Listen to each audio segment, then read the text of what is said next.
And hi, I'm Salvador Cordova, and this is Mike. Speed of Sound. Speed of Sound. Speed of Sound. Yeah. And he's gonna share his thoughts about atheist and meeting, but maybe to give some context, I'm gonna share the clip that kind of sparked this discussion. Did you have anything to say first before I share the clip, Mike? No. I would like to see the clip again because I looked at the clip and I was like, I emailed you 2 seconds later. Okay, so I appreciate you.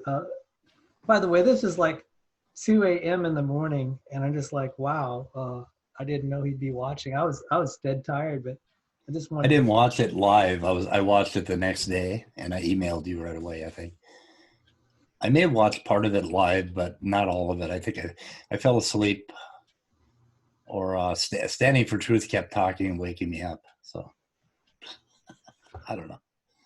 All right, can you see it now? Yeah, I can. Yeah, all right, full screen. I'll just play the relevant part. I wanted to say one thing. I nearly left the Christian faith 20 years ago. One thing amazingly. Sound is a little low. Let me make sure. It is a little low. I wasn't able to equalize it. Yeah. And boost it. I'm sorry about that. I'll just play it just for the record, and then I'll try to recapitulate what I said. But let me try again. So computer sound. Let me try again. Sorry about that. Hope it'll work this time. Go. One thing amazingly, and I totally will not recommend this to anyone else. One thing amazingly, I nearly left the Christian faith. I wanted to say one thing. I nearly left the Christian faith 20 years ago. One thing amazingly, and I totally will not recommend this to anyone else. You have to be sort of crazy to do it, but I hung out with the atheists, and for a while it was great because I said I love all their skeptical questions, and I love being in an environment where I could finally just be open and say I have doubts or I don't believe this or that.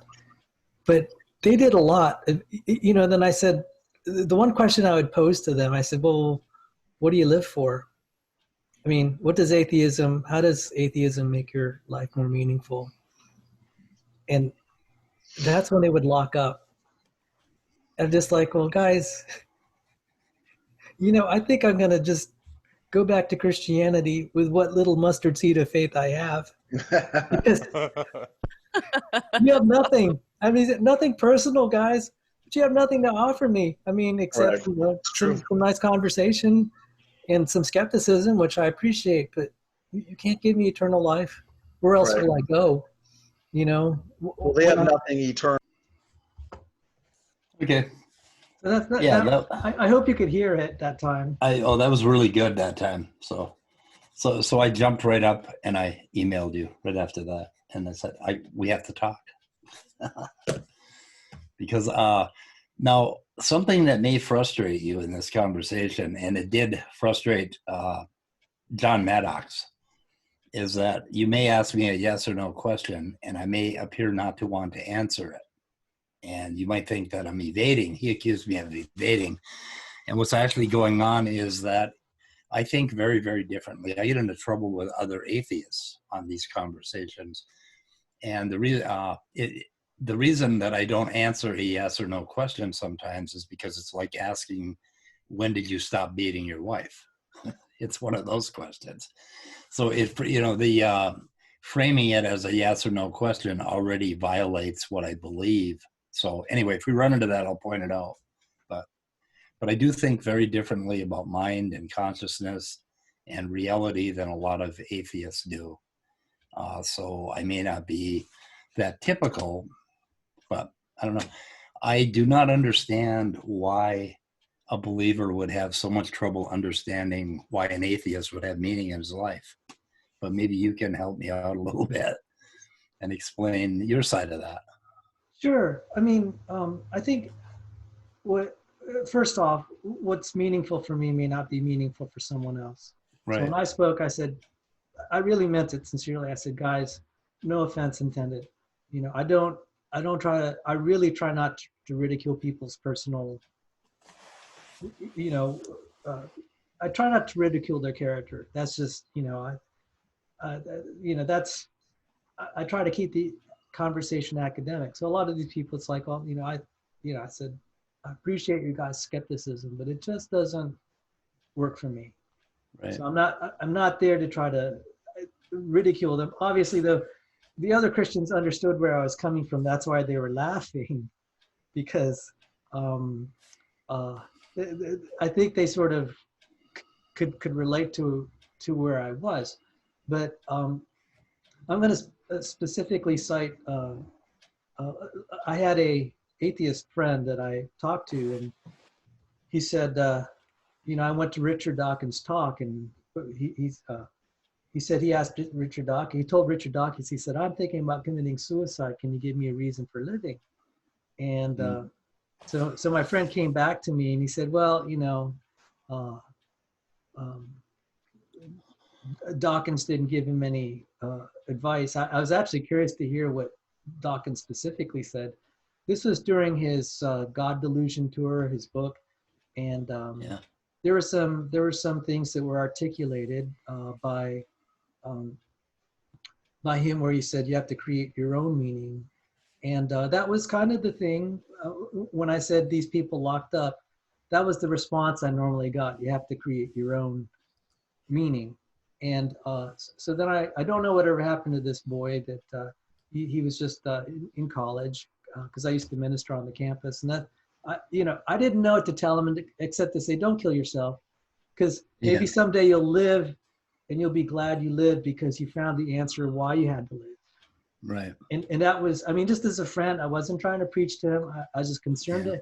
I was just concerned as just a fellow human being. I said, because it's really sad if someone does that to themselves. I said, maybe someday, because I told him about Viktor Frankl's book, because Viktor Frankl had actually counseled a lot of suicide people just on the edge. And Frankl was a psychiatrist that survived the Nazi concentration camps. So he had a lot of credibility just because he was able to survive that. And he said, the main piece of advice he said was that maybe the only reason that I can give you to live is that maybe you'll find your reason to live.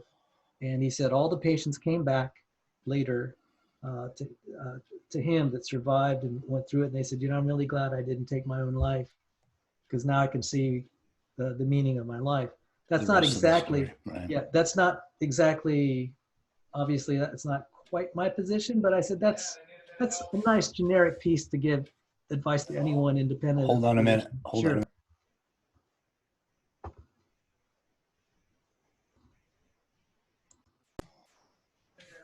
Sorry, kids making dinner. It's a rare event, but it's his turn tonight. I can also pause the recording, so that's what I did for just a couple seconds. Okay. So don't worry if you have to do a commercial break. Yeah. So I mean, that was so independent of any religion, that was the best advice I could give that young boy. And I mean, I don't know if I helped, but that's incredibly good advice, because if you do live through, and I have had a real history with suicidal problems and attempted suicides in my drug and alcohol use. So, and being on the other side of it and seeing the rest of the story, I mean, it's like, why would I have taken that away? Why would I have forsaken that story, playing out by itself? And then the act of suicide is, it's kind of it's a very selfish act. It's about yourself. And it's also about, the future. And it's totally counter to where you find meaning in your life, which is in like the present, which is now. So it's the same kind of thinking, like I'm going to be suffering tomorrow. My life sucks. It's going to suck tomorrow, the next day, and the next day. Well, you don't know that. I mean, it is not up to you to to make those decisions for your life, for your future life. For one thing, you're not going to be the same person tomorrow or the next day or the next day. And you have no right to take that person's life away, basically. It's kind of a morality. But for me, the meaning is in the present. It's very much in what is happening now, and it has less to do with rationality than it does with emotion and sensation and just being alive, being a living body. And my rational mind has plans and has ideations, concepts, whatever stories that I tell myself. Most of that's just a very, very tiny part of who we are. And I consider that to be mostly the buzzy noise in my brain, the bullshit. And if I ever need to feel better about myself, all I need to do is to stop that little buzzing part of my brain and quit thinking and take in what's around me instead of thinking about myself, that sort of thing. So meaning just kind of flows in. Like my raccoons outside, I'm sure they don't sit around thinking, oh, what does it all mean? Right? Do you think how much time do you think they spend thinking about eternity and their own death and, what does it all mean? I mean, I'm sure that they don't do that at all, ever, And so it is, and that kind of goes to my ideas about what Christianity should be, is basically the tree of knowledge, the original sin, was the point where man could, and I hope you don't mind me dipping into your theology, but the tree of life and eating, or the tree of knowledge, eating from the tree of knowledge was the point where man realized that there was a tomorrow, that I'm going to die, that I am finite. Man started thinking with this, this knowledge, this foreknowledge of what's going to happen to us. And that's where we became different from the raccoon, who I would say lives in paradise because he never gives it a thought. The raccoon's meaning is in whatever piece of food is in his mouth, or in scampering through the forest, or in caring for his young.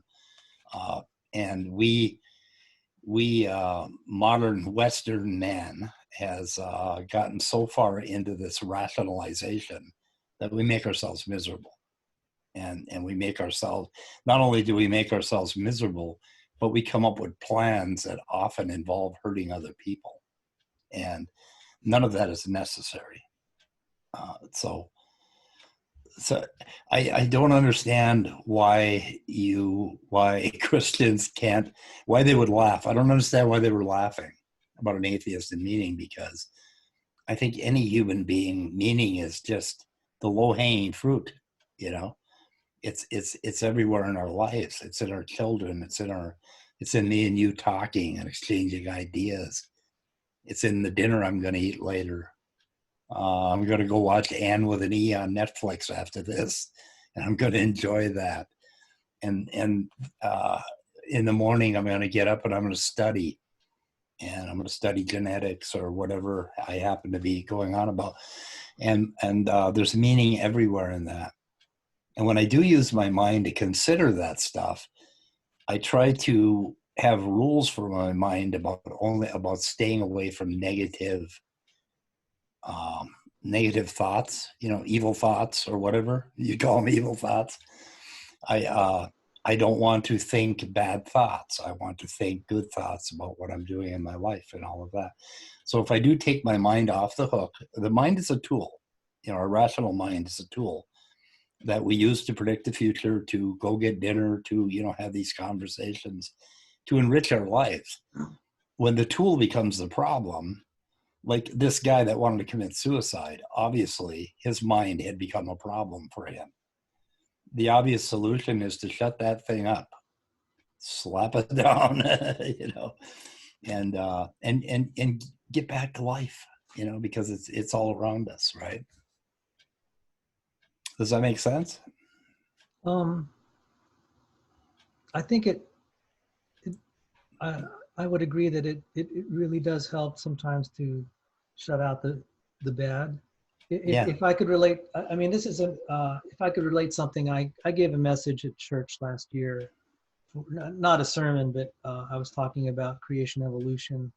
And I said the problems with creation evolution, there are aspects of it that have nothing to do with the science, both on the Christian side and on the other Right. side. And I said the the thing that is like the killer for creationists, uh, uh, an atheist posed a very good problem. They said, well, why do children have childhood cancer? There's a Yeah. little girl in my church, Right. she has leukemia, only 5 years old. And I'm just like, you know, if you're a creationist and you're trying to advocate this, you're going to, you know, someone who's reasonable is going to confront you, because sadly, they may have a situation like that. What are you going to say? I know. What are you going to Yeah. say?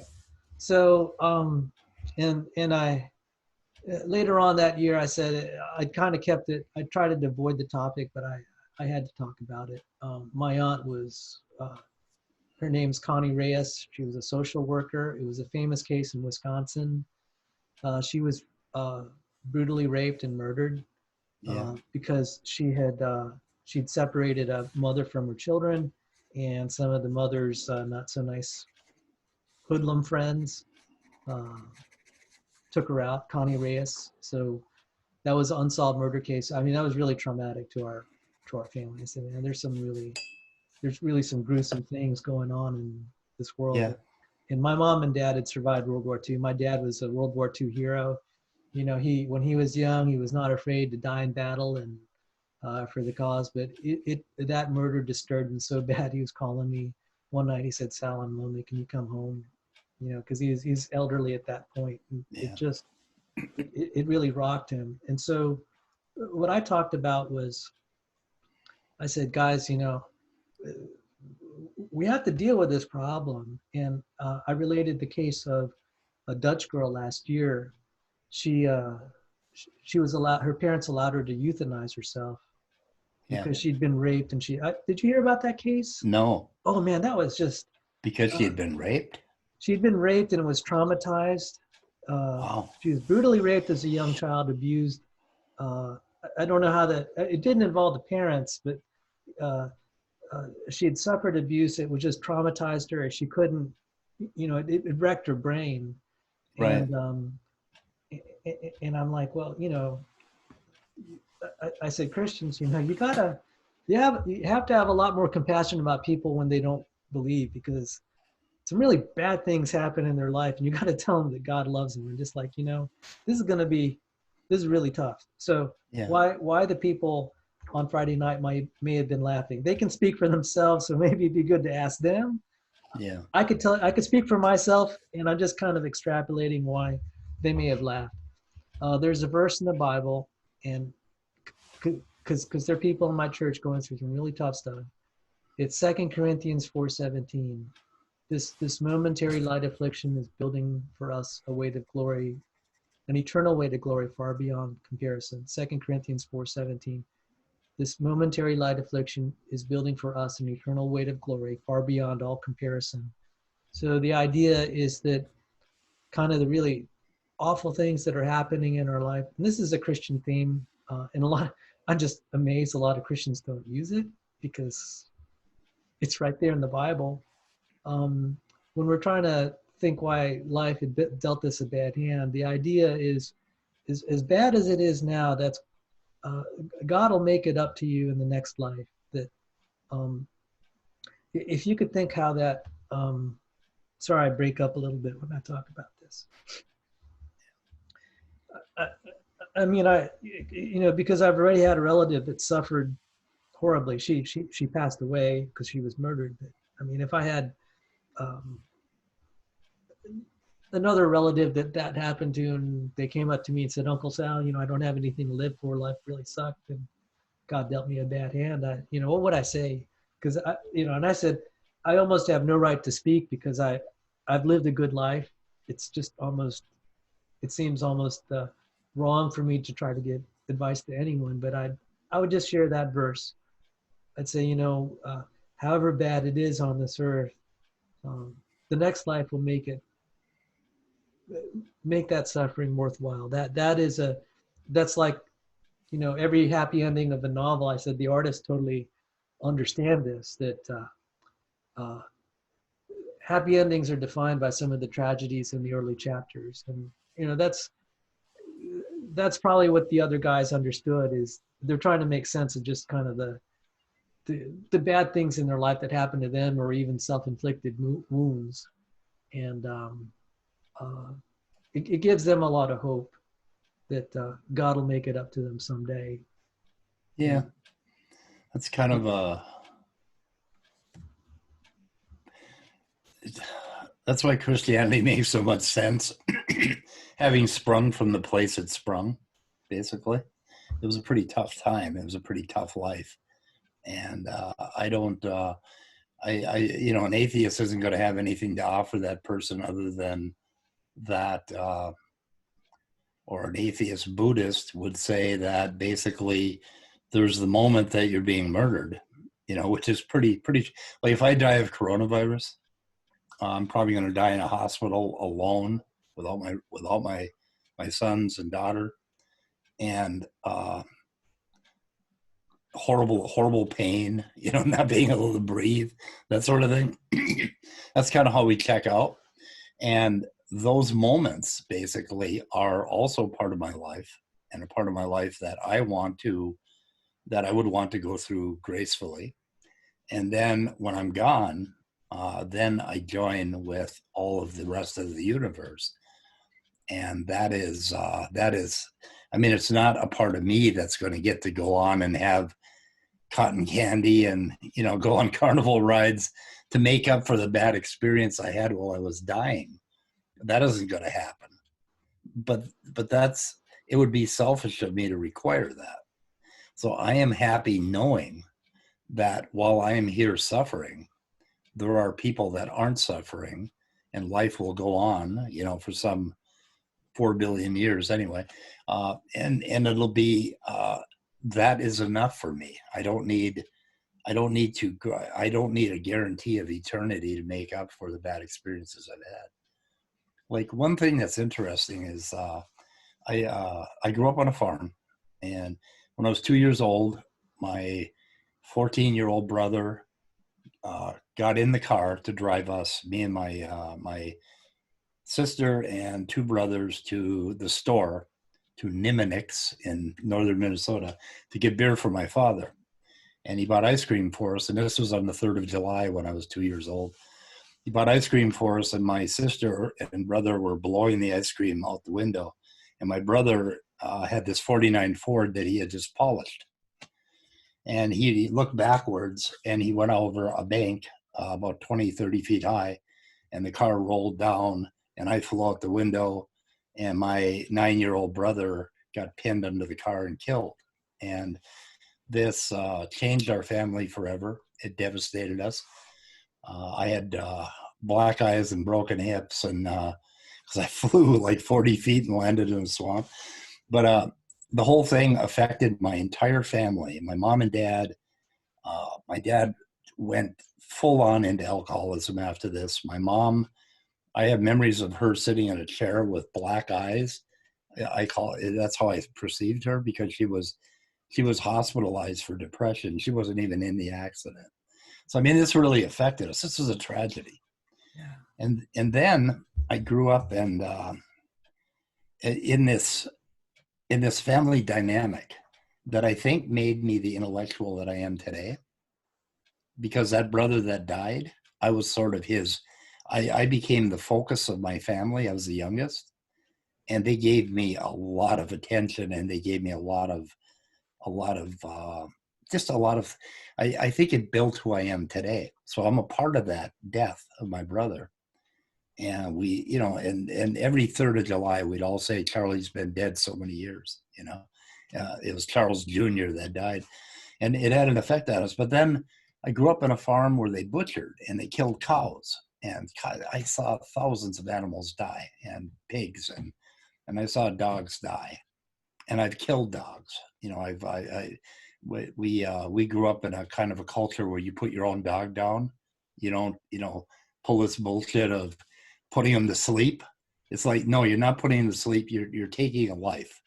So the last dog I killed was my Saint Bernard Midas, and he was my best friend. I love this dog. I had him for 13 years, and we kept him way, way past his expiration date. His back legs were paralyzed, and so I had to put him down, and I never got over this. And anyway, and my mom died, my father died, and there was one tragedy after another. So all of these tragedies build up inside of you like almost like a bag of burden, you know. And on the day that I take my last breath, I get to put that burden down entirely. I get to lay it down and let it go. And my mom laid it down when she died. My dad laid it down when he died. And you sort of, and then a child is born somewhere, and that is a new life, and they have none of this burden, none of this tragedy. So there's a kind of a beauty in these tragedies and carrying these tragedies with us. Part of it is, for my brother's legacy was great because he was a crafty little devil. He used to carve me toy tractors and rakes, and we all carried that with us. We carried him with us all of our lives. He lived a little bit eternally until we're all gone. So it was, but there's a poetic beauty in the good and the bad of life. And we wouldn't recognize the bad if it were not for the good, or the good if it were not for the bad. And it just sort of makes great sense to me. But I mean, I was raised in this meat killing culture, where you kill, you bottle feed your calves and then you kill them, 2 years later. I mean, that is some pretty harsh shit. And I'm sorry if I swore. I'm just going to put this on, what is it? Not made for kids. Yeah, not made for kids. Yeah. Because one homeschool mother said, she said, as long as there's not any swearing, I can link to it. I'm like, okay, this won't be one video we link to. Yeah. But you could. I want you to speak your mind, and I'll keep it down. I can't speak for the other guys that were laughing with me. Yeah. I wasn't trying to mock you or anything, or there are people I will mock. I was mocking James Downard the whole. Oh goodness. Oh yeah, you were. Yeah. Oh goodness, that guy. And I like James. Oh my goodness, that guy just got under my skin. He's a friend of you mine. And I can talk. I can't have a conversation with him. I can have a conversation. I'm dying to see your debate on modern day debate, you and him. I'm just dying to see it. TV turn red, man. Because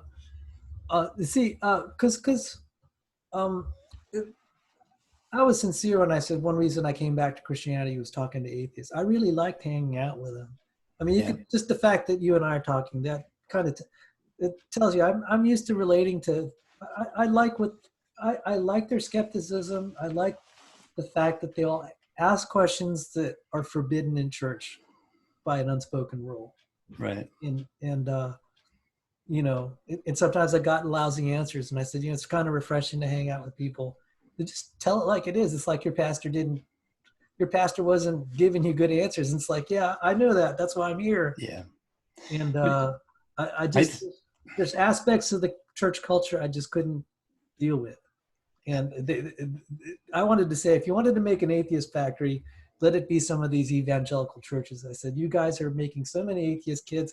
I saw a guy today I saw a guy today who was relating atheism or feminism to Lucifer, and trying to make that basically it was Lucifer or Satan and Satanism that was making women not obey their husbands and all of that. And he was going on, and he was a normal looking dude.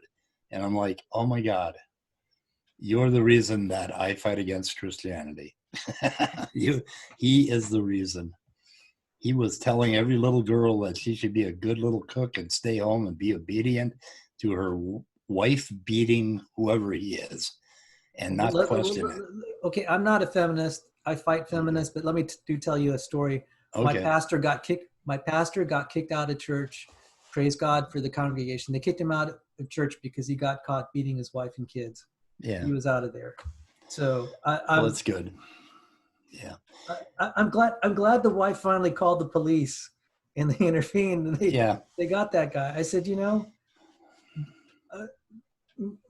even independent of Christianity, I'm just like, I'm baffled why some of these women put up with that. I know. and I know women who why do you put up with it. I know women who are stuck in it and they will not get out. And it's just tragic as hell. And you do everything you can. One of my ex-wives, we got her an apartment. We would do anything to get her out of the situation that she was in. And she went right back. And finally, we did finally get her out. We finally got her out of it, but it was horrible. Yeah. So, I mean, I don't know if the other guys were mocking you or not. And I'll tell you when I'm trying to mock people. I was just saying for myself, it wasn't the answer. Yeah. It didn't satisfy, I'll mock atheism for other things like evolutionary theory and abiogenesis, but that's like really personal. Okay. That's just really personal, and I don't. Because a few atheists that confided in me, they said they'd like to be a Christian and they just don't find it factual. It's like, hey, I respect that. So. I don't understand the part about worrying about your eternal life, about wanting to go on forever and making that, that has to be a part of it in order to have meaning today. Like I've had Christians say to me, how can you have any meaning if you're just going to die? And it's like, I don't get that. I don't understand why now isn't enough. Why I got to be born. A lot of people did. Can you imagine how many trillions or quadrillions or infinite number of people never got to be at all? And I got to be for 69 years so far. And I'm 25,328 days old. I got to be for 25,328 days. I'm really excited about that. I don't need to go on for eternity. In fact, if I did, I don't know what I certainly wouldn't be me. I couldn't tolerate being me for that long. I'd have to be somebody else. Well, so I don't get this. Life is not meaningful unless you go on forever. Why do you care about that? Why isn't now enough? I think it's even a little bit more, even apart from going on forever. Mm-hmm. It's the idea that the suffering,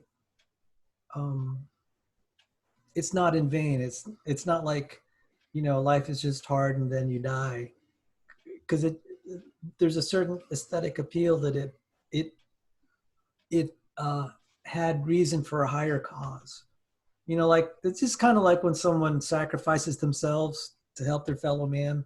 It's kind of like it's for a higher cause.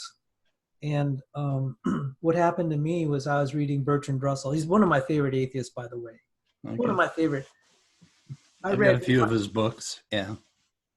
His essay, A Man's Freedom to Worship. Yeah. That was one of my favorite essays. In fact, let me see. Maybe it's just, I'll just read.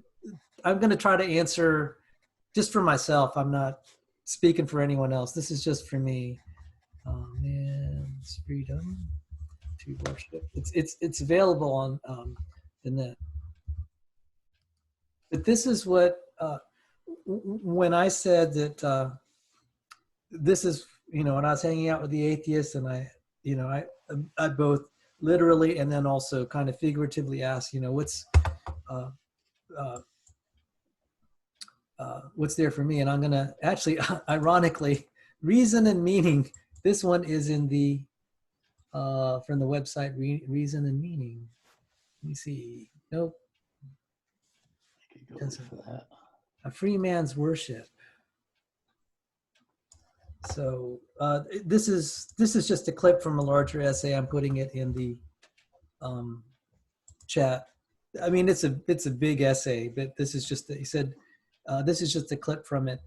That man is the product of causes which he had no provision of the end they were achieving. That his origin, his growth, his hopes and fears, his loves and his beliefs are but the outcome of accidental collocations of atoms, that no fire, no heroism, no intensity of thought and feeling can preserve an individual life beyond the grave, that all the labors of the ages, all the devotion, all the inspiration, all the noonday brightness of human genius are destined to extinction in the vast death of the solar system, and that the whole temple of man's achievement must inevitably be buried beneath the debris of a universe in ruins. All these things, if not quite beyond dispute, are yet so nearly certain that no philosophy which rejects them can hope to stand. Only within the scaffolding of these truths, only on the firm foundation of unyielding despair, can the soul's habitation henceforth be safely built. And he may have had an intended meaning, and I had my own reading of it, but that passage just resonated with me. I said, man, this is kind of despairing. It's kind of sad. And I said I could deal with it if it had some larger purpose, rather than just humanity going extinct. Because I think there's not anyone that doesn't think humanity will go extinct one day because the universe is going to burn out. Right. And so it's just like, well, it's not, I think it's a noble thing to sacrifice yourself for someone else's better good and that they're not suffering. But it's like, well, in the end, it'll be all forgotten. And there's an idea that the noble act that someone gives of themselves will count for something, because that's so beautiful. You want it to just last forever. When someone does a good act, you want that goodness to just somehow last and the bad to go away. Okay, but it can't. Like, if you had, do you like strawberry cheesecake? Yeah. Okay. If you had strawberry cheesecake and you were eating it and tasting it, what if you were eating it and tasting it for eternity? How would that be? If I lost, the way the nerves saturate, that'd be kind of boring. But yeah, I think it would be boring no matter what.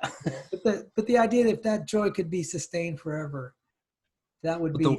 The wonder of putting the cheesecake in your mouth is because it was not in your mouth before. Yeah. And if it stayed in your mouth, it would be a problem. I mean, it's kind of weird to imagine, but if you had this constant sensation completely, there's more reasons than just physiological that loses its luster. And that was a source of my spiritual experience when I was 15 years old. I was 2 weeks away from turning 16, and it was Christmas Eve. My parents were out at the bar, and my dad had heavily abused me verbally. He never physically abused me, but he would verbally abuse me beyond anything that you can imagine. And I was in the middle of teenage angst. I was self-conscious. I had no hope of ever mating, and at least that's the way I saw it. And I was very self-conscious, and I was reading. I made milk and cookies for my little brother and sister made milk and cookies for Santa. And I had to make sure that they were eaten so that they would think Santa came, because I knew that my mom and dad were going to come home and fight, and there was going to be a drunken brawl on Christmas night, like there always was. So I was reading Ellen Watts' Beyond Theology, and he walked me through a little thought experiment. And basically, it had an impact on me that was unbelievable. But basically, he said, if you could go to sleep tonight and dream anything you want, and it would be real. You would really live what you dreamed, or what you decided you wanted before you went to sleep. You would get in your dream. It would be as if you lived it. And the first night you would have, wine and women and party according to his prose, right? And you would have, I would have strawberry cheesecake and parents that got along and didn't drink. And just, you could have anything you wanted. You could have this great car, and you could have all the toys you wanted and all the books you wanted. And the next night, again, you could do it again. You could think of some more things that you wanted. And he explained, and he walked through this long thing about, and it'd be like, okay. And then one day you would say, well, I've done it all. I've got everything I want. I've had everything I want. And tonight I want something really, really different. And tonight I want you to surprise me. And you wake up and you are you in your life. Do you follow that? You wake up, that I would wake up as Mike with alcoholic parents in that household with my brother and sister. And I would wake up, that would be my surprise, to be me in my life. And it hit me with a wave where the entire room lit up. And it was like color came alive, and my mind started to it was almost like somebody had melted my mind down. And all of my anxiety and my depression instantly left me for this great peace. And I started thinking about my father and myself as if I was above us two, looking down. And I could suddenly see my father as a flawed human being who I had empathy for, no longer hated. And all of this happened over a period of 3 days. The next day it was snowing, and it was just the most beautiful thing I'd ever seen in my life. And my life was just magically transformed. And that one experience modified my entire life. It changed my entire life. And that's where I got into secular Buddhism. I was an atheist before that, during, and after that. And I understood that it was a psychological event, but I got a perspective on life that was so vastly different from what I had before that it carried with me all of my life. What was the name of the Alan? It's, Ellen Watts, Watts, and it's called Beyond Theology. So, well, thank you for. Yeah. I mean, I don't. That was a spiritual experience. Every spiritual experience I've ever heard described to me has been like that. The burning bush, this feeling of just utter peacefulness, and like everything that's happening right now is perfect. Just absolutely. I mean, it was like that sounds like heaven, And then being a teenager and being a thinker, I read the rest of the book, and then I slowly started to hang on to the feeling, like I wanted to keep it.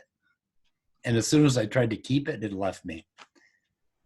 And then I went through life trying to find it again, of course, like any good addict. But no, I'm trying to process. I really do appreciate you opening up, and I think this is one thing I try to tell Christians is they need to listen to people who aren't Christians. They need to stop.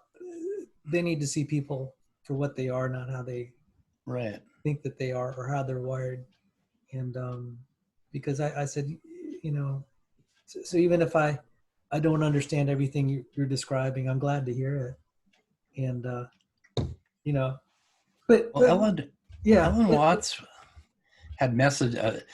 He was talking about, if you're going to be a Christian, then you should be a Catholic, because they have that Latin ceremony, and their churches are immense, and they're dark, and they have this. You walk into them and you can feel spirit. You can feel it, and like if you worship God, I mean, if you get down and you give yourself up and you worship in that manner, you get that feeling that I'm talking about, which I call spirituality. And it doesn't matter what your path is. So Ellen Watts suggested that every Buddhist should become a Christian on purpose to adopt the belief. So me and my friends spent the next summer as Catholics. And that was a very remarkable experience. We read scripture. We communed with God. We saw him in the clouds. We called him Big Dad. Of course, we were 16, and we had we had the richest summer that I can remember.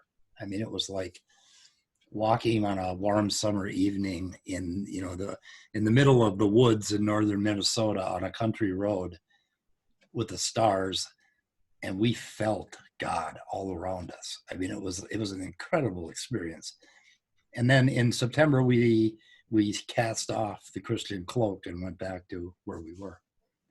And we did this on purpose, which is probably something you've never heard of before. No. See, this is why I'm fast. I really, and I appreciated the fact you reached out to me and said, I struck you as maybe different. Because I really try not to argue with people and try to set them straight. That's just not how I feel that I can learn from lots of people. There's certain people I will not really want to engage in, but if people want to talk to me, I'm not going to try to, because there's a proverb, you don't try to remove the speck in someone else's eye when there's big ones in your own. And I got plenty of big ones. So, and frankly, I've just been turned off by a lot of people that it seems their mission in life is to fix everyone else's problem. Oh yeah. I know a few of them. That I've done that myself. It's like, I've got a friend who's still using, and I got so obsessed with trying to help him that I started to get sick again, and I just wanted to fix him, and I really, and then finally I gave up and just accepted him as who he is and what he is. Yeah. Recently, he OD'd, and his heart was stopped for 4 minutes. He was in a coma for 2 days, and he came. And now I'm a little bit mad at him because he came back and he went out again and started using again. And I'm like, but I have tried to fix people, and I try to fix my relatives and give them advice. And I finally got to the point where, it's none of my business. None of that is. So. I think though what you just described, and again, it's very just hard to articulate, but since you've had experiences like this, it's like when I've had my spiritual moments, it's like, I want that to last forever. That's just, and maybe God has to keep doing something even more to make the high even higher. And well, if you want it to last forever, this 12-step program that I participate in, we have things called sponsors. My sponsor told me, he said, Mike, you need to break up with yourself. You need to get rid of this idea of me in eternity, and you need to get rid of this idea of me. And enough about me. What do you think of me? It's like we always make everything about ourselves. And when you get out of that habit, when you get out of your self skin, that is where you encounter God and spirituality. And my wish for Christians is that you stop with all the dogma and just embrace life and how wonderful it is right now, right in this moment, right in front of us. And that's why I don't understand why you need a belief in order to have meaning, because meaning is right here. It's just right in front of us. And I think for myself, because I'm a very sensitive person, I really want to go into science. I wanted to be a musician and an artist and a filmmaker, but unless you get the break and unless you're really talented, it's going to be a life of poverty. So I ended up going into science because I was adequately gifted. I'm not as gifted as some of my colleagues in graduate school. It's just nuts. I mean, what did you play an instrument? Yeah, I was pianist. Oh, really? Pianist. I used to play. Oh my God. I had a learning disability and I flunked out of Virginia Tech. Okay. But just before as in the process of flunking out, they diagnosed that and they started to rebuild me. Okay. My mom had an accident, and so I stopped going to tech because I had to be home to, about family trauma. A drunk driver hit. We were in a terrible accident. That I don't need to go there. How this can just upend a family. Anyway, part of my rebuilding process is I studied music for 2 years, and I used to practice 15 hours a day. And Wow.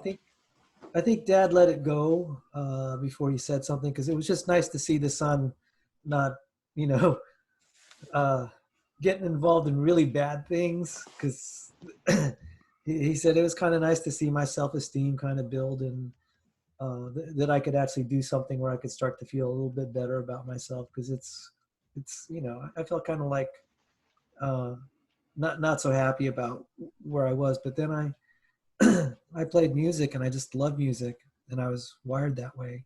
Yeah, you were So wired into the universe. You were wired in the now when you were playing. I so love piano more than any other instrument. I love piano music.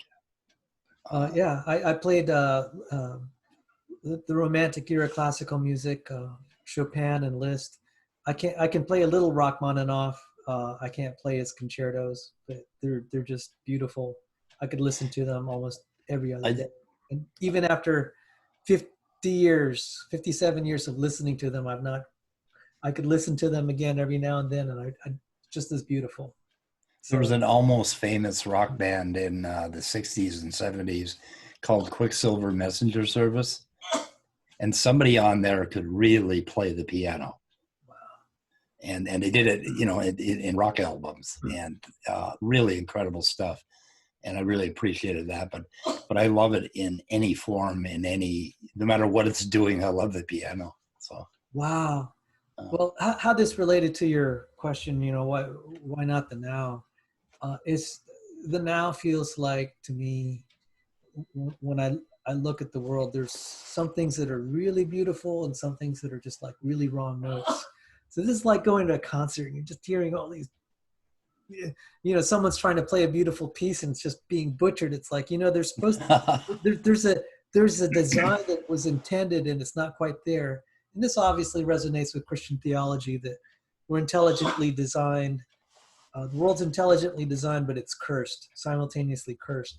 And so there are a lot yeah. of wrong notes. And so you asked why I'm not happy about the now. It's just, you know, I'm a very sensitive person. And when it's easy for me to cry because that's just the way I'm wired. But then there are lots of things, um, having a little empathy for other people just also makes that hard. That's why I could, you know, my sisters were nurses. I could never be in the medical profession because I just grieving for my patients. It's like, oh man, this really sucks. They found a way. One of my sisters was a nurse for 50 years, and it's like, yeah, you had to have a certain thick skin, just not to let it not get to you. Yeah, I don't know if I could do that either. It would be tough. That series I'm watching on Netflix, Anne with an E. It's about Anne of Green Gables. It's a 3-season thing, and the first 3 episodes were she was an orphan. You know, anything with parents and children, I just start crying. I mean, my throat swells up, and I have to shut it off. Yeah, I can't. Anything with parents, like a father and son, particularly, or just any parent and his kid, and I choke up immediately. wow. I cry at AT&T commercials, just bawling. You know, I'm just. Well, I guess, you know, maybe I'm just a sucker for a happy ending, and that's just something that is profoundly appealing to me. Now, one reason I study the creation evolution debate is it's like, well, you know, I don't want to just believe because it makes me happy. That just wouldn't resonate either with me. And so there are kind of these personal intuitions. It's like, well, you know, it's hard for me not to empathize with people I'm close to that are really suffering. And if they're Christians, it's just like, you know, it's a beautiful thought that they'll be in a happy place somewhere someday. And that helps me for their sake. And then it helps me for mine. Now, the thing that I haven't reconciled, and this is where when I was first in the creation evolution controversy, I was like, oh yeah, this is great stuff. And then as I got more persuaded of it, I said, I almost wish it were not true, because there's going to be judgment day, and you know, Christian theology says people are going to hell. And I said, that's not something I really like to think about. Because one of the guys that, I mean, I really love Bertrand Russell, and it's like, well, if he died as a non-Christian, Roasty in hell.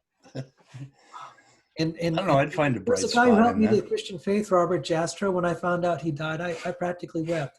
I don't know if I literally. It wouldn't surprise me if I actually wept for him. Who's that? Robert Jastrow. He was an agnostic. He wrote the book God and the Astronomers. I'm going to write it down. Okay. The Had not her name. I'm typing it in right now. Christopher Hitchens. I liked him.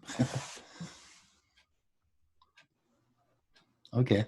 I liked the old atheists a little better. Bertrand Russell and John Stuart Mill. Yeah. Yeah. He was the one who wrote on freedom of thought. Yeah. And when you wrote your first letter to me, and you said you like hearing the other side, I said that echoes of John Stuart Mill. Yeah. Do you remember the essay offhand? No. I think if I could read it to you, I think it may resonate. It may resonate. On liberty. God. It's called On Liberty. Oh, come on. They better give a link to it because it's so good. It's not letting me copy the chat. I don't understand why. You can save it. You can do a save if you press on the three little dots, and then it'll give you an option to save the chat. Oh, okay. And they have the. I want one on. Let's see if they have it on Project Gutenberg. And because it's just such a short essay. What's the name of it? On Liberty.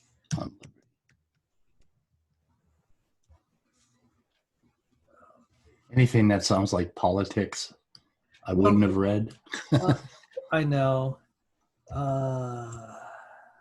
Sort of bad about that. Let me see if I could get it elsewhere. On John Stuart Mill on Liberty, and it was in.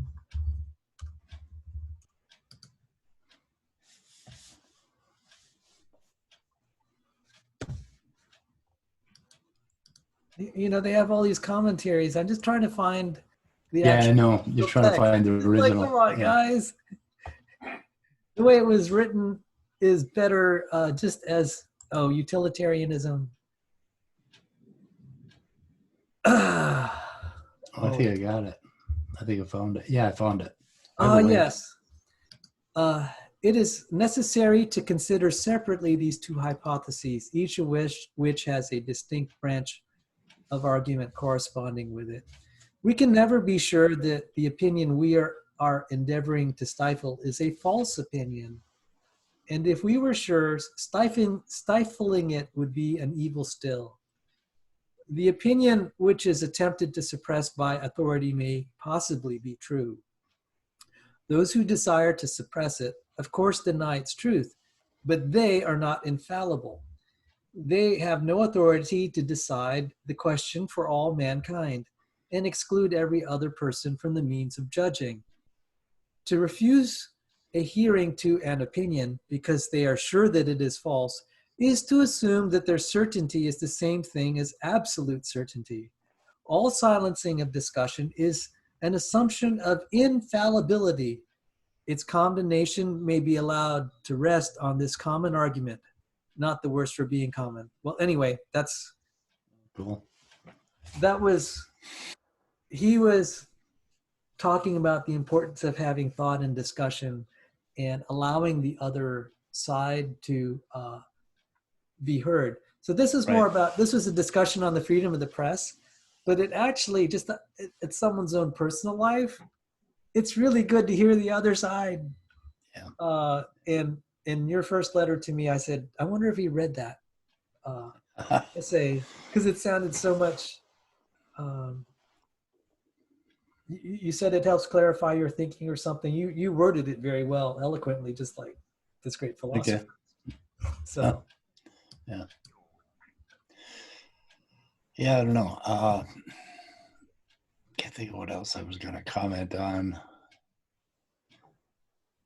Not sure. Anyway. Well, you want to just, we can always talk about this again. This is a good discussion, and Yeah, I hope I our think, listeners will enjoy it. I think I covered the part about eternity really disturbs me, or basically, well, as a Buddhist, wanting to go on after I die is exactly that is like a sin to me. That's like an unthinkable thing. That is what I should not do. That is the opposite of what I need to do. What I need to do is to, like, when I die, I need to let go of life gracefully. I need to let go, and then I can bring that back and say I need to, like gracefully accepting old age. I need to let go and accept it. And then I come back to today, and today I need to let go and accept whatever there is. And if this, these tragic cases where a young child becomes ill or dies, there was one in northern Minnesota where a 7-year-old was killed by a couple of silly idiots. They got drunk and decided they were going to fly across the highway at 100 miles an hour and run a stop sign, and they killed a 7-year-old who was on her way to some party or function for little kids, and she was a friend of some of my family members up there. But when that happens, it's like I need to accept that too. I need to let go of that too. That is, it's like when my brother died. Looking at our history of our family, had he not died, none of us would be what we are today. And I truly love my family, and I would not want them to be other than what they are right now. And they could not be what they are right now without carrying that tragedy. So even tragedy builds what we are, builds a tapestry, the rich colored tapestry, which isn't always pretty pastels, but sometimes has darker, deeper shades, dark red and blue and hurt and anger and death. And all of that is part of who we are. And I would not forsake that. Do you understand that? That's a Buddhist view. In a slightly different way, because it's almost like the drama in reality is almost designed. I mean, it's hard for me to run away. It's like a work of art. It is, yeah. It's a tragedy unfolding. A friend of mine, I was turning 40 and having a midlife crisis, and I fell in love with a younger woman, and she was a great intellect. She was just a brilliant woman. Her IQ was off the charts, and she was going through a horrible, horrible breakup with her husband, who was quite abusive. And her and I would get together every morning, and every morning was a shit show for both of us. I was going through something with my wife. She was going through something with her husband. I'm not trying to laugh, man, but that's kind of hard not to laugh. It was horrible. It was horrible. Okay. Okay. Anyway, our lives really sucked. I mean, it was just one thing after another went wrong in our lives. But every morning we'd get together and we'd go out, and I smoked, and I'd take her out, and I'd say, hey, you want to go have a cigarette, even though she didn't smoke? And we go out and talk, and the first thing we would say to each other is, what does the writer have in store for us today? And then we would laugh, because it was like, what possible crazy thing is going to happen today that the writer has planned? So we saw our whole lives as being written, and it's very much like God, right? Writing your plan. And we looked at it, and we could only laugh at our conundrum, our helplessness in this writer's fantasy that was unfolding as our lives. And because of that, we laughed more and had more peace in the middle of, chaos than I think other people did. We did well. You know what that reminds me of? It's just like what you said that time 2 weeks before you turn 16, and then you kind of looked, you read. It's when you're looking almost from the outside, kind of a meta view. Yeah, yeah. You see it entirely start to have peace. Right.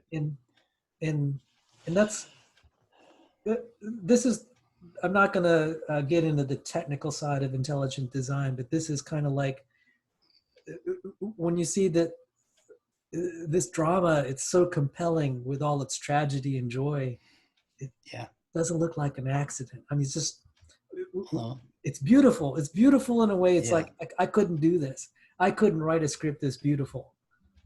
And that's why there's certain music that I like that is almost, that has a tinge of sadness in it. It's like that, the first movement of Rachmaninoff's concerto, it's just so full of storm and kind of dark tones. And then you have this very lyric section, and I'm just like, I don't know why this is so compelling. It's better than the kind of all the happy music that sometimes I hear. It's just not so shallow. Like I'm singing in the rain. I'm just like, no, I hate that song. You know, I actually like that song, but I'm sorry, man. I didn't mean to insult your musical. Anyway, but that reminds me of Insane Clown Posse. They wrote an album called Great Milenko, and if you listen to Insane Clown Posse, you would go to church and cleanse yourself for 2 years afterwards. Their lyrics are horribly dark, and they swear constantly. But they have, they do this like really powerful rap, and some of it is kind of humorous and tongue in cheek. And then they go on to these melodic interludes, and the contrast between the two types of music are so incredible that I was completely taken with it. But it reminds me of that. Yeah. So I mean, but if you look up Insane Clown Posse, you've seen my Insane Clown Posse icon. That SpeedOfSound icon. No, I didn't know that. The crazy clown, that sort of thing. Okay, that's ICP. Now, a lot of their music is, not so good, but Insane Clown Posse, the Great Milenko. Oh, I've never heard of them. Oh man, that looks scary. Oh, it is scary. It is scary. But that's. I think I want to go to church for 2 years for just seeing their. Well, a really funny thing happened when I was having my midlife crisis. My kids were growing up as teenagers, and they were like 13, 14. And I became the house where all the kids came to have soda parties. We never let them drink, well, till later. But I would end up with all the kids for like 3-4 days, and the parents would drop them off, and I'd buy $300 worth of soda and hot dogs, and we'd have bonfires. But anyway, so I was the parent that all the kids, kind of looked to check on their kids to see how they're doing, because their kids talked to me and they wouldn't talk to their parents. So the parents came to me and they said, our kids are listening to this music. It's Insane Clown Posse, the Great Milenko. And they use the F word like 800 times in this thing. And I want you to listen to it and tell us, if we should be worried about it. And so I thought, my kids are listening to this crazy, they said it was crazy violent music. And I thought, I don't really, I want to check it out. So I had my sons bring home the CD, Great Milenko, and I put it on. I went nuts. I wore out 4 CDs. I love that thing so much. I fell in love with it. It was like my favorite. It has been my favorite for a long time. I don't know if you'll see the beauty in it, but when you mentioned rock, I can't say it, Rachmaninoff. Rachmaninoff. When you mentioned that with the contrast, between the melody, or the melodic part, and the clashing horrible rap and anger, and it's just wonderful. So yeah, reminds me of the same thing. But I fell in love with that album, and I don't think the parents expected it to have that effect on me. They expected me to talk the kids out of it, right? Yeah, it's just kind of like, again, I'm just conveying kind of an aesthetic sense that it just doesn't, even with all the tragedy that we see in the world, it plays out like a well-written story. It just it does. A beautiful, tragic story, and there's always happiness on the other side of it. I mean, on your worst day, somebody is having their best day. How can you argue with that? That's really true in the sporting world. Oh my goodness. The sporting world? I don't watch that. Oh, I mean, yeah, when someone's winning the Super Bowl, someone's losing it. Oh, yeah. Oh, okay. I get it. Yeah. Yeah, that's really true. And Yeah. it's funny, you know, it's amazing because I said, you know, they had these, there was a move in either the late 80s or early 90s where they didn't want the kids having their feelings hurt. So when they had sporting events, they'd declare both kids Winners. winners. Right. Yeah, that didn't last long. It didn't last. Yeah. Yeah, because the joy of winning has to be contrasted with the horrors of losing. I mean, how else can you do it? I mean, I got to share with you. I mean, when you're relating, if I may ask, I mean, how young was that young lady? Because I've had a couple comparable experiences. She was 28 or 26, and I was 40. So. Oh my goodness. Yeah, and it was. I was 40 years. I got to tell you, I mean, this is people listening are going to be hating on me. I was 40, and the young lady was 20. It was just. Yeah. Yeah. When we had to say goodbye, she was just crying because. I did this twice with two different women. Yeah. The second one, I was 44, and she was 26. And I had two different relationships with her, both of which I ended because they were killing me. But I was so totally in love with her. She was she was the end of it for me. I was 49, I think, at the end of what the relationship that we were having, and I could not stand to do it again. So I was done with romance forever. And I've tried a few times. It just doesn't work for me anymore. So, but I was so in love with her. She was a good Catholic girl, and we did not have sex. I did not have sex with either girl. So yeah, it was platonic. Yeah, and you know what? But I had a crush, and when I had a crush when I was married, I'm an atheist, but I was devastated with the guilt of going home to my wife and sitting in the living room with her when I had a crush on somebody else. And I was so devastated by it that well, in fact, that led to the end of a long period of sobriety. I ended up getting drunk over this. And it was devastating me to have, but I couldn't stop the feeling. I loved her. You know, she was incredible. So. Yeah. I mean, I don't mean to, I don't know. I always wanted to say, man, I'd like to just buy Mike a beer sometime and hang out and just like, oh, I can't say that. You can't buy me a beer. You can buy me a soda. Yeah, I'll buy you a soda. Yeah, buy me a soda. I mean, buy me a near beer or buy me a Heineken Zero. You know, the one with zero alcohol. Yeah, you can buy me a Heineken Zero. Well, the intent was just yeah. If you bought me a beer, I'd be dancing on the tables within about a half an hour. So you don't want that. You don't want to see that shit. There I swore again. I'm sorry. Yeah, because that happened, and I mean, there was nothing inappropriate in the relationship. Yeah, I remember it was so innocent. Yeah, in the last night, both of us were just crying, and we knew.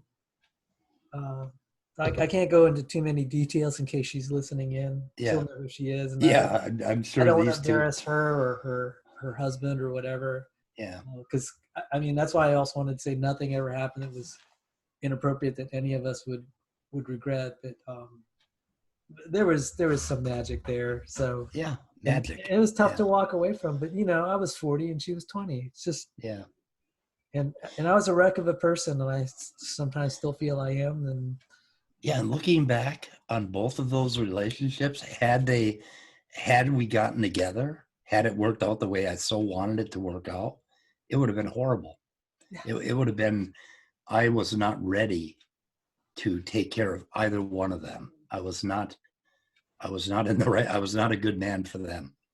And looking back over that, I just see the beauty in the feelings that we had for each other, and the things that happened, and the ski trips, and just all of that is just wonderful. And it ended, right? It ended. It didn't turn into a love you forever story. Yet it was still beautiful because it happened and it unfolded tragically the way things do. And I can look back at that. I would never trade that. I would never trade any of the tears that I shed for, erasing that from my life. So, that does tell me you have this is what I try to tell Christians. I said, people that aren't Christians have deep conscience. They have a deep sense of right and wrong. yeah. It's like what you're saying about your Mrs. I mean, did she know about this? I mean, you're talking about this now. Did she? She found out about it. Yeah, she found out. And then I actually moved out because I couldn't stand the conflict anymore. And I moved out and and then I got drunk and then moved back in because of the drunk. And then we made it another 4 years and then we separated. So I didn't mean to, I just didn't want you to reveal anything that's going to hurt. Yeah, I don't think anybody would be hurt by that. And then the second one was when I was single. So she wasn't single, but I was. Her husband beat her very badly. See this. And then there was another situation where it was the reverse. When I was very young, not very young, relative to today, I was like 22, 23. Yeah. And the woman was married. She was age 31. I was just, oh my goodness. She was in an unhappy marriage and she was separated. And I just like, dear God, I don't know why I can't have her. I was just so confused. Yep. And nothing ever happened between us. Me too. Yeah. But I was just like, oh my goodness. Why, I call her Helen. I'm not going to use her real name. It's like, Helen, why can't you be single? Then it could be right. Yeah. Be less complications for both of us. And I just couldn't, I couldn't process the first one never returned. Basically, there was something going on there, but she never returned the affection or whatever, So it was somewhat embellished. It was me helping her, and I was totally in love with her, and she was. I'm not sure what she was, but we ended up we're still very good friends. I'm very good friends with both of them. So, hey, that counts for something. That counts for something. Yeah. Oh my goodness, it really does. But, and you can look back, and so this is what's really funny. You and I are talking about this, but it's like when you look at it from a meta standpoint, like you did. Yeah, it looks like a beautiful story, and you don't know. It is. When you're going through it, it just looks really terrible. And that's why that's the aesthetic side of me that talks about intelligent design. It's just like this. Yeah. This doesn't feel like an accident. As rotten and as horrible. You just don't have faith in accidents. I mean, accidents are wonderful. I don't have faith in accidents. Anyway, Bridges over Madison County. I never saw that movie. Was it? Okay. That was the story that I lived. And it was just one.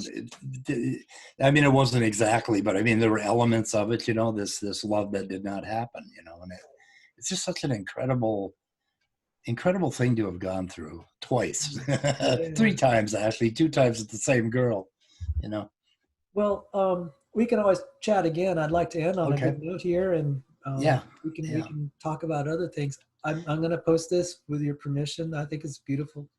Yeah, the last time we talked, and I talked about my alcoholism and drug use, and I had it live on my channel, and I thought about it. I felt real bad about it that night, like did I go too far?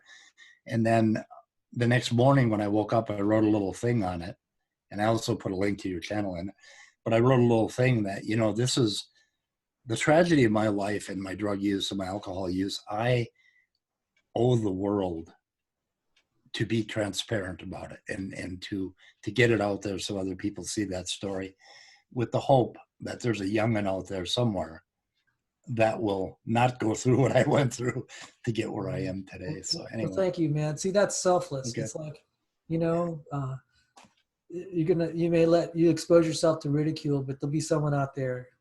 Yeah. That'll be a better person for it. I know it. Yeah. I know it. Yeah. Okay. But I was a better person for hearing it. Right? Good. So Thank you. Made me a better person. Okay. So, Well, thank you. all right. I'd like to thank our listeners, and I'm signing off.